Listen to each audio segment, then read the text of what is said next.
वो सारी की सारी उल्टी अपने हाथ के पस्से में भर दी ऐसे।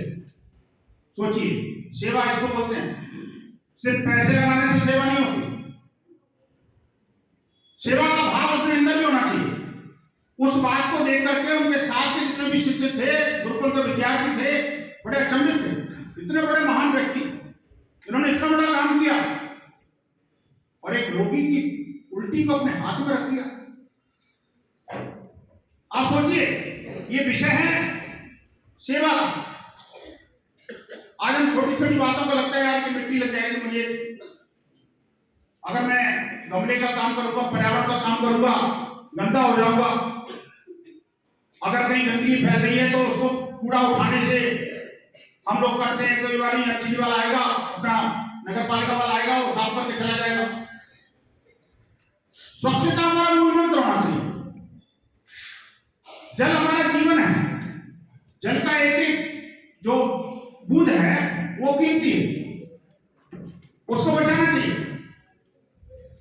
उस समय धर्मांतरण का बड़ा जबरदस्त चक्कर चल रहा,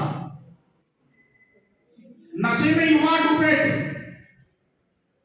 इस प्रकार आज की जो पंजाब की कुछ स्थितियां परिस्थितियां बनी हुई हैं, तो नशा मुक्ति के लिए भी उन्होंने बड़ा काम किया। बच्चों को गुरुकुल के माध्यम से उनको सारी शिक्षा दी और गुरुकुल में 5 प्रकार के काम होते थे: योग, ध्यान, प्राणायाम, व्यायाम, मल्लयुद्ध, है ना, वैदिक शिक्षा, यज्ञ, धार्मिक कर्मकांड और राष्ट्र निर्माण। एक बार तत्कालीन जो अंग्रेजों के कोई बड़े अधिकारी आए थे, उनको पता लगा कि स्वामी श्रद्धानंद के गुरुकुल में बम बनते हैं। किसी ने बताया कि स्वामी श्रद्धानंद अपने गुरुकुल में बम बनाते हैं। वो अपनी फौज लेके आए, पहुंच गया गुरुकुल कांगड़ी विश्वविद्यालय, बोले स्वामी श्रद्धानंद से मिलना है। जब उन्होंने कहा कि स्वामी श्रद्धानंद से मिलना है, पता लगा स्वामी श्रद्धानंद में सामने खड़ा। बोले आप श्रद्धानंद है? हमने सोचा था ऐसे होंगे वैसे होंगे, खैर, और हमें पता लगा है कि आप तो गुरुकुल में बम बनते हैं, आप बम की फैक्ट्री लगाते हैं। उन्होंने कहा हाँ मैं लगाता हूं, मेरे यहाँ बम बनते हैं, आप देखना चाहोगे कैसे बनते हैं? उसकी क्यूरियोसिटी और बढ़ गई और उसको उनको लेकर के बोले चलिए सब चलिए, मैं आपको दिखाता हूं कि मेरे गुरुकुल में कैसे बम बनते हैं। और वहां पर जो गुरुकुल में अखाड़े में जो मेरे विद्यार्थी जो है ना जी, उनके विद्यार्थी मल्लयुद्ध कर रहे, कुछ शस्त्रों का ज्ञान ले रहे, कुछ शास्त्रों का ज्ञान ले रहे, सबको दिखाया। अब अंग्रेज हतप्रभ था कि बम क्या? बोले हमारी समझ में नहीं आया, कौन से बम बना रहे? बोले यही है बम जो मां भारती को आजाद करेंगे। ये जो गुरुकुल के विद्यार्थी हैं, वो अपने आप में तुम्हारी शासन को हिलाने वाले बम हैं, तुम्हारे सारे शासन को उखाड़ फेंकेंगे।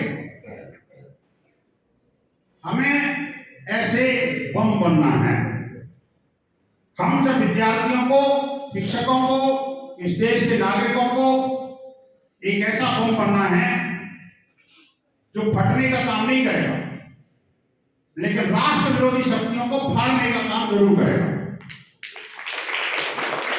हमें अपनी गुरुओं की पावन धरा पंजाब, इस गुरुओं की पावन धरा पंजाब के कई टुकड़े हो चुके पहले। 1947 में 14 अगस्त 1947 को जो लोग रात को अपने घर में सोए थे, उनको नहीं पता, उनसे किसी ने नहीं पूछा, उनको किसी ने नहीं बताया कि अचानक 15 अगस्त 1947 को सुबह होने के साथ ही हमें कह दिया जाएगा हम पाकिस्तानी हैं। सोचिए भाई, जो लाहौर, रावलपिंडी, कराची, ये क्या थे? भारतीय अंक थे ना जी, लेकिन कैसे पाकिस्तान बन गया? उनसे पूछे बिना बन गया।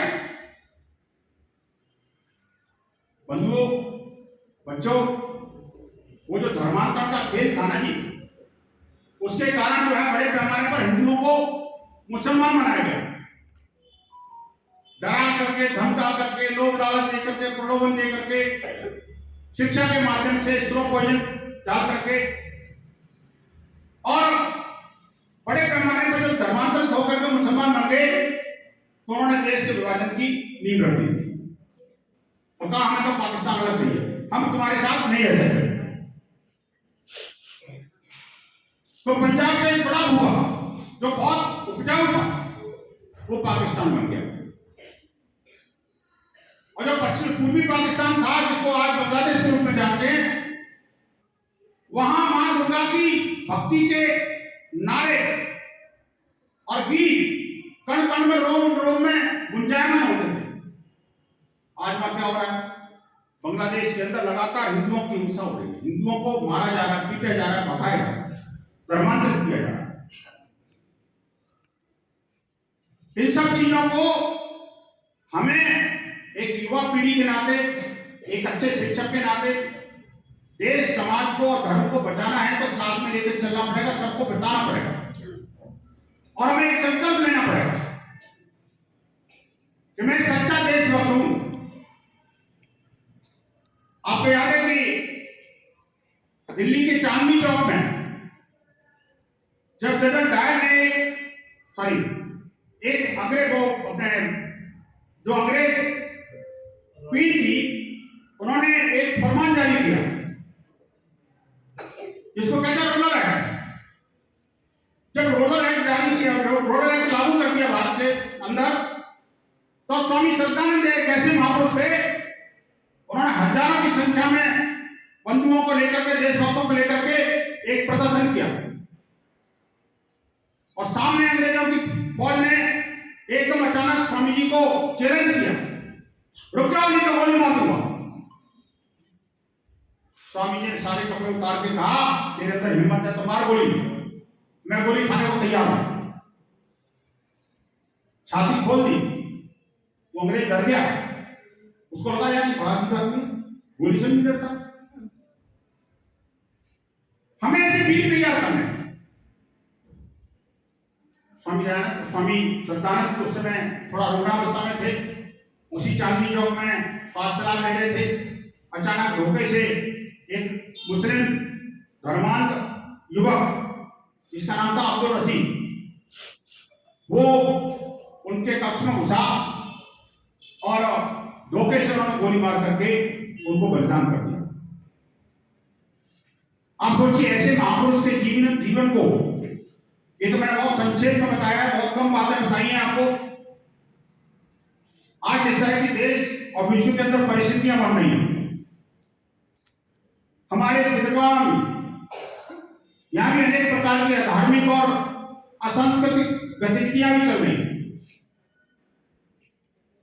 हमारे घरों में नशा और नशीली पदार्थ जो है घर में घुस रहे हैं, इन सबको रोकने का काम भी हमें करना है। हम सब बच्चों को इस पर नजर रखनी है और प्रतिदिन कोई ना कोई एक अच्छा काम जरूर करें, चाहे पर्यावरण की रक्षा के लिए करें या देश के कानून की रक्षा के लिए करें या फिर अपने आचार विचारों को शुद्ध करने के लिए करें, कोई धार्मिक ग्रंथ पढ़ें, इस तरह का, या कोई सेवा का कार्य हाथ में लें।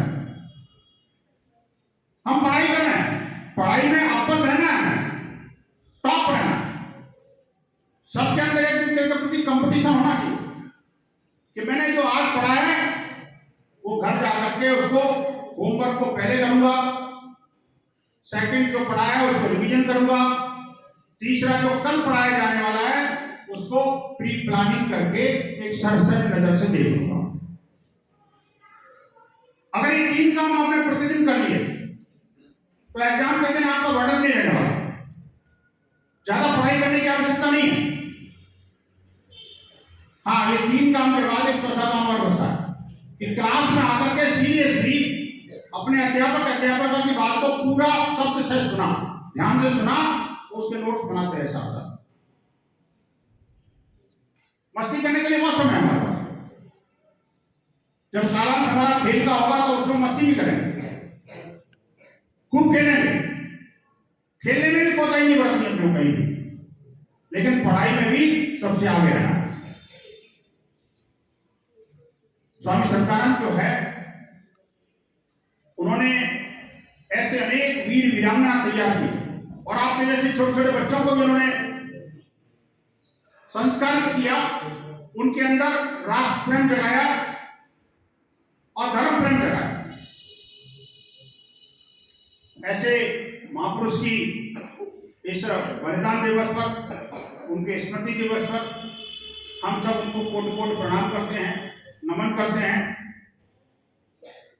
और यहाँ से जाने के बाद भी यह मैं निवेदन करूंगा कि कक्षा में जितनी हमारी अध्यापिका अध्यापक महोदय हैं, कम से कम स्वामी संतानंद की एक कहानी जीवन की जरूर बच्चों को क्लास में सुनाएं और बच्चों से भी सुनाएं। ये जो महापुरुषों का हमारा जो जीवन है ना जी, उसको पूरा पढ़ना चाहिए, सुनना चाहिए, तभी हम बड़े बन सकते हैं, उनके मार्ग के अनुभवी बन सकते हैं और देश समाज और संस्कृति के लिए हम बहुत कुछ काम कर सकते हैं। मैं इन्हीं शब्दों के साथ आप सबका धन्यवाद करता हूँ और नमन करता हूँ। एक अच्छी टीम आपके विद्यालय की है, अच्छे विद्यार्थी हैं, बड़े ध्यान से इन्होंने सुना और मैं आशा करता हूँ कि इसमें से कोई एक दृष्टांत भी अगर आप लेके चलेंगे तो हमारा सबका जीवन सफल हो जाएगा। बहुत बहुत धन्यवाद।